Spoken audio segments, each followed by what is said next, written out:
Hi, welcome to my channel. My name is Kim and I'm coming to you today with a story time. This is my experience with Hurricane Michael. So if you want to hear about the story, just stick around. Now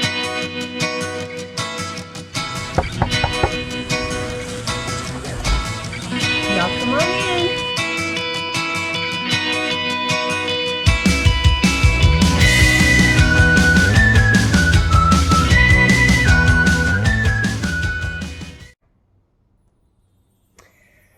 Before I get started with the story, I just want to say that if you are triggered by anything of this nature, you might want to click out because I do have footage of the hurricane that I'm going to insert in the video. So let's get into it. I'm going to start this story with a couple of days prior to the hurricane and leading up to the hurricane. So a Monday morning, October the 8th, normal day, went into work. I worked in a medical facility in a pharmacy, and when I got to work, my best friend, who is the office manager at the facility, had the computer pulled up and the weather pulled up. And I'm very guilty of not watching the news, don't watch the weather. I just don't. So we knew something was out in the Gulf, but at that point, we didn't know much else. So I get to work and the day goes on and I start hearing people talk about, the hurricane that's coming and needing to get prepared, and people are panicking and they're needing their medications and everything. So we were working like dogs trying to get that medicine out. And a little bit after lunchtime, my boss comes in and she asked me what we were doing for the hurricane. Well, at that time, we had no plans. We didn't know. We weren't expecting it to be that bad. So I called my husband, and he was getting prepared and said that we were probably going to leave. So at that point, I let her know that we were going to leave, and she ended up closing the clinic the next day, which would have been the day before the hurricane, and of course the day of the hurricane. We fully expected to be back to work the next day or the day after. So that afternoon, when I got off, I had a chiropractic appointment across town. And when I pulled out into traffic, it was absolute chaos. People trying to leave, people trying to get gas. It took me what normally took me 20 minutes to get to the chiropractor. That day took me about an hour. So I got to my appointment. Everything went fine. We discussed the hurricane. Went home. That night, I stayed up till probably 2 o'clock cleaning my house. And I don't know if it was to keep my mind off of it or what, but that's what I did. So the next day, which was the day prior to the hurricane, October the 9th, we decided we were going to ride out this hurricane, again, expecting it to be maybe a 2 or 3, which we've been through that before, not that bad. We decided to ride out the hurricane at my in-laws' house. And they lived a couple of streets over from us. And so that's where we went the night before. Everybody went to bed, probably 10 or 11 maybe. We had a house full of people. And everybody went to bed. And for some reason, I could not sleep. I laid in the bed, looking out the window, and it was raining, a little, drizzling rain and everything like that, but it wasn't, anything crazy. At 12 o'clock, I received a text message from a friend of mine that worked for me in the clinic. And he says, are you leaving? I said, no, I'm not leaving. It's midnight. It was too late for me to leave. With all a house full of people, we were staying. We didn't expect it to be like it was. He says, I'm out of here. So I said, okay, well, be careful.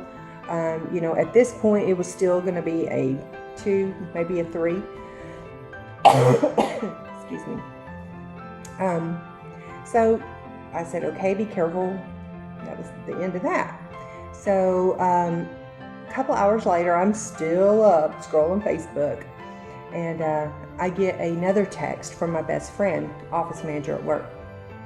She says, I'm out.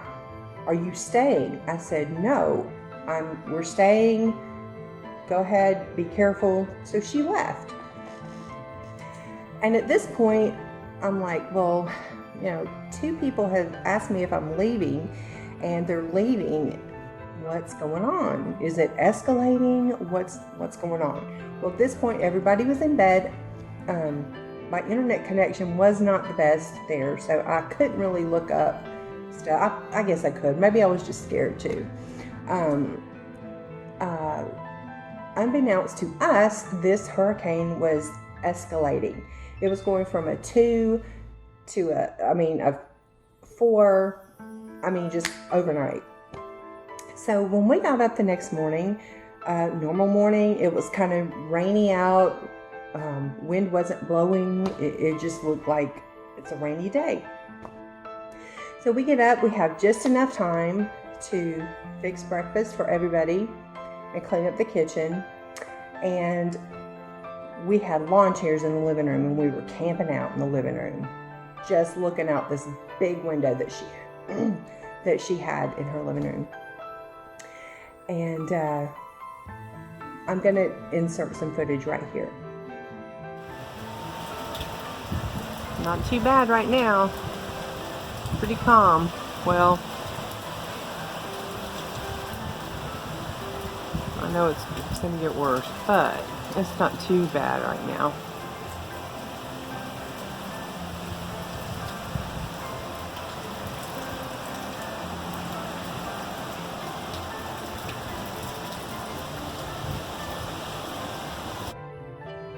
So the hurricane has hit land, and it is getting worse by the minute. The wind is screaming. It literally sounds like it's screaming.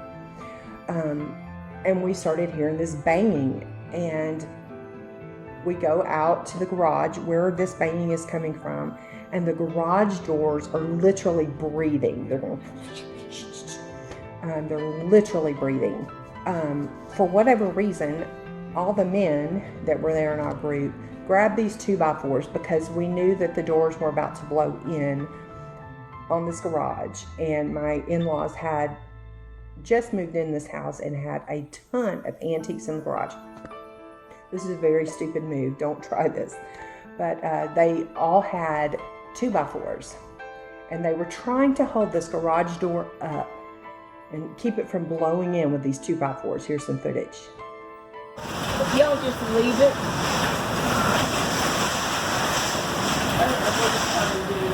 Oh my God, this is scary. I'm glad you're not at your house. So they gave up and went in there, left out of there, and we went inside, and within probably 5 to 10 minutes, the garage doors just blew out, which we were all in the garage while this was going on, while they were trying to hold the doors up. So it was very dangerous. We could have all gotten sucked out of there. At one point, my son was in the sun porch trying to hold the door shut because the wind was trying to blow it open. Here's some footage of that. Why is it still trying to open? Yes. He's trying to hold the door shut because he's trying to open. Oh my God. Oh my God. Get out of this room. There's too many windows. Come on. So, as the minutes go by, it is just screaming. The wind it's a sound I will never forget.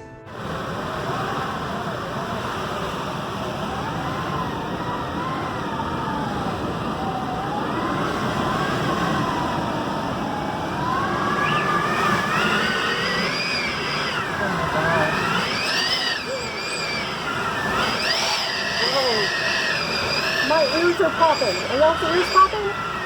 Wow.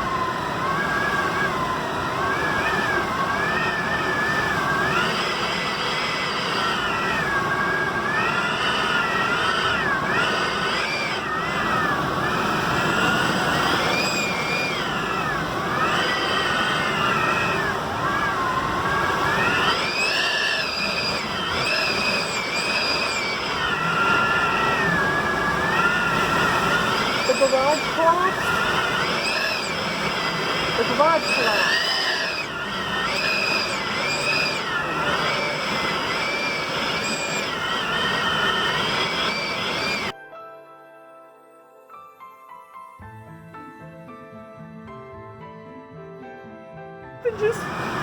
Something just blew apart. I don't know what it was. At this point, we were in the house and we could see some damage, but we could not really see what had really happened. There was one point before the storm was over that I was sitting and looking. I could see the roof of the porch lifting. I thought the roof was coming off. It was horrifying. But after it was over, we started noticing people coming out of their houses. And we came out, and what we saw was indescribable.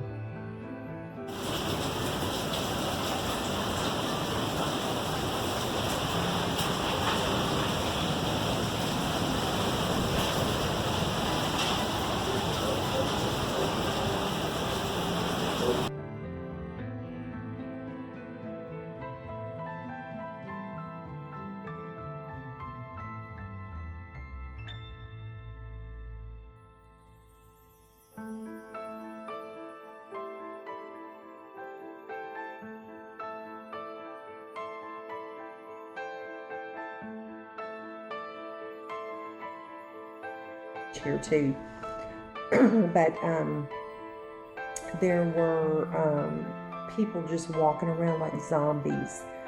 It was very eerie, very, very eerie. People just in the middle of the road picking up stuff, trying to save what they could.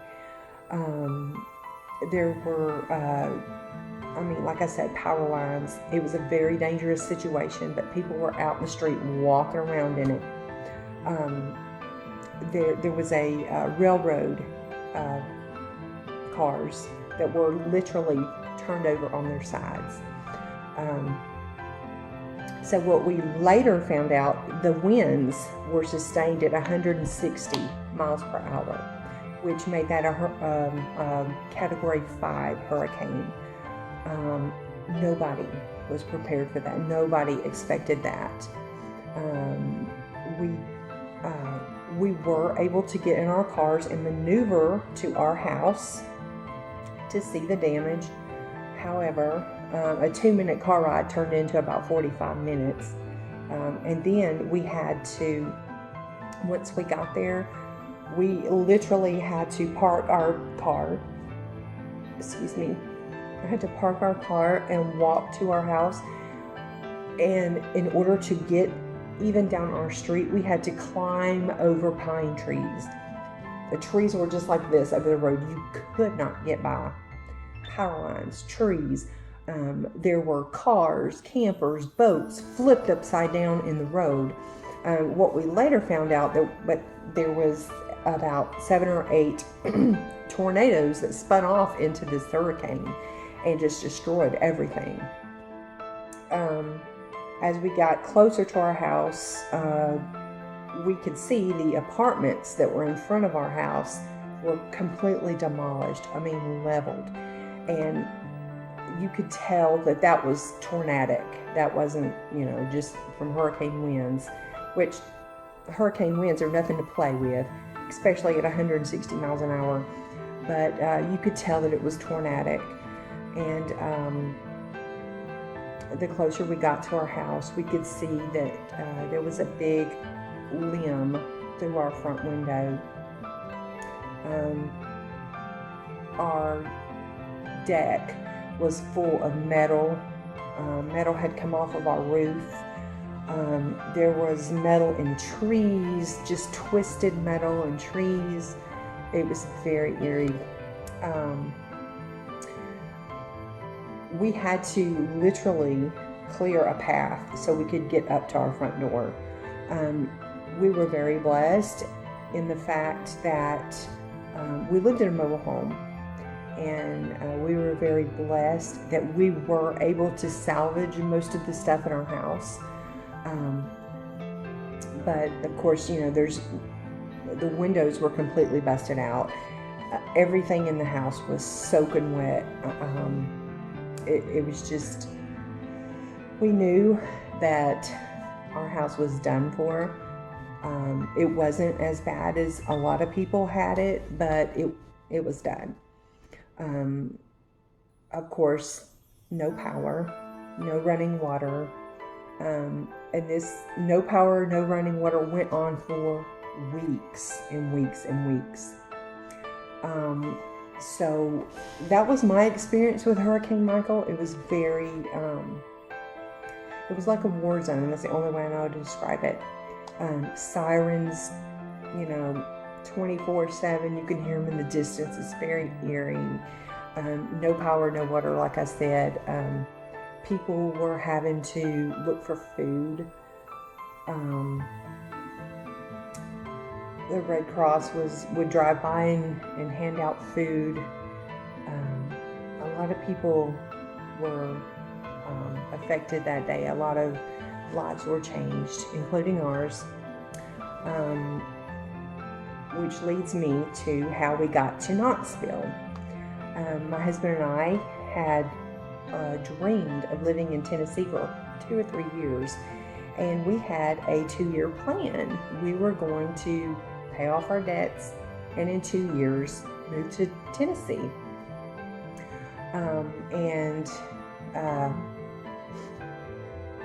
When the hurricane came, we were gone within 2 weeks. And we did have to leave our families behind, but he did have a job opportunity here. So that's how we got to Knoxville. Yes, that is our experience with Hurricane Michael. They are still, to this day, almost 9 months later, 10 months later almost, they are still dealing with no roofs, of course they have power and water and all that stuff restored now, but they are still being affected by this hurricane. Businesses have not opened up. A lot of them have, but a lot of them have not and won't open back up. Panama City, which is where I lived when this happened, will never be the same again. It was very depressing being there before we left. You would try to sleep, but it was so hot, and of course you couldn't run fans or anything, so you'd have to sleep with the windows open, and you could hear sirens all night long. It was like I said, like a war zone. Very, very depressing. But we are still keeping hope that Panama City will get back on its feet, and Mexico Beach got it worse than we did in Panama City. But that is my story of my experience with Hurricane Michael. I hope you didn't take joy in the experience, but I hope you enjoyed the video and enjoyed my story. And if you would like, I would love for you to subscribe, click the bell so you'll get notified when I upload videos. And we'll see you next time.